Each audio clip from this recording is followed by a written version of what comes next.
Good morning. Welcome to today's New York City New York City Council vote for the hearing on for the Committee on Consumer and Worker Protection. Please silence all cell phone electronic devices. Chair, we're ready to begin.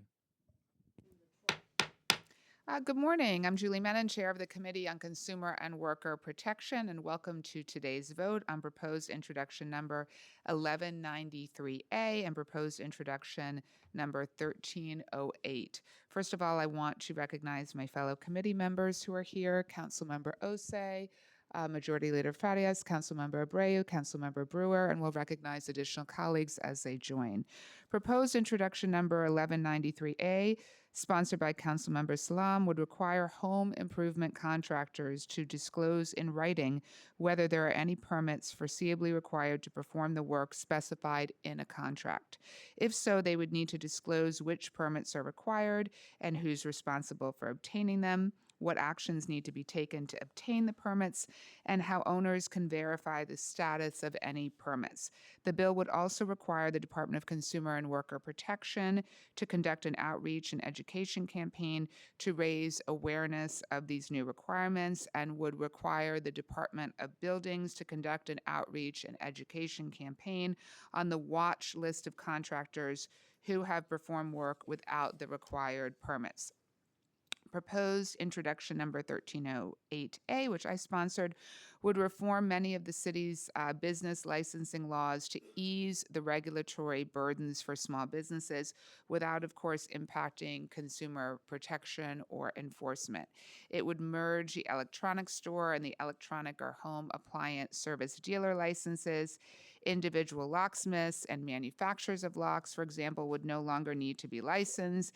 The fingerprinting requirement would be eliminated for process servers, dealers in secondhand goods, as well as locksmiths. Secondhand clothing dealers and distributors for general vendors would no longer be required to be licensed, and process servers, industrial laundries, and dealer in secondhand goods would no longer be required to execute a surety bond.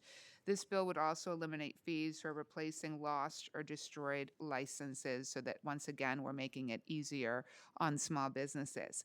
Councilmember Salam is unable to be here, but he's asked that I read the following statement on his behalf.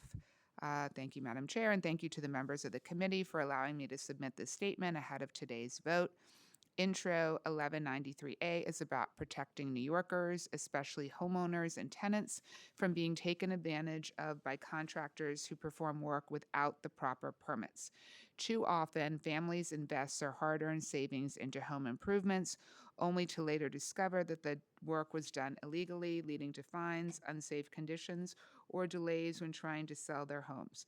This bill creates a clear responsibility for home improvement contractors to provide written notice outlining which permits are required, who is responsible for obtaining them, and how homeowners can verify those permits through city databases.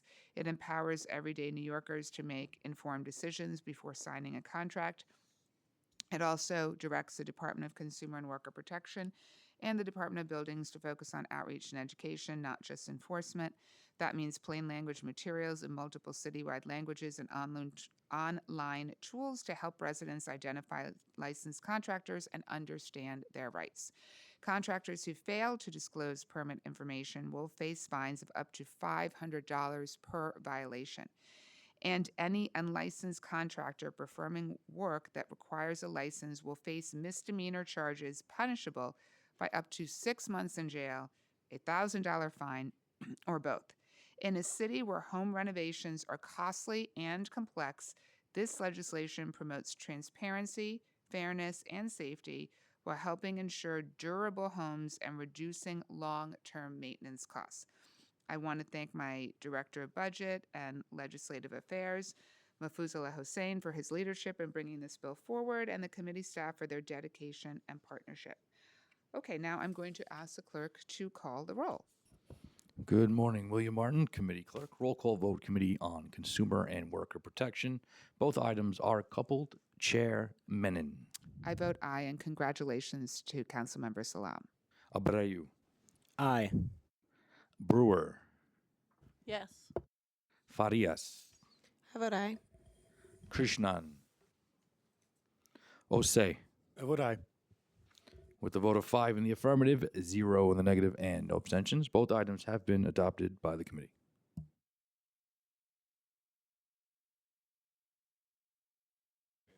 That closes our hearing. Thank you.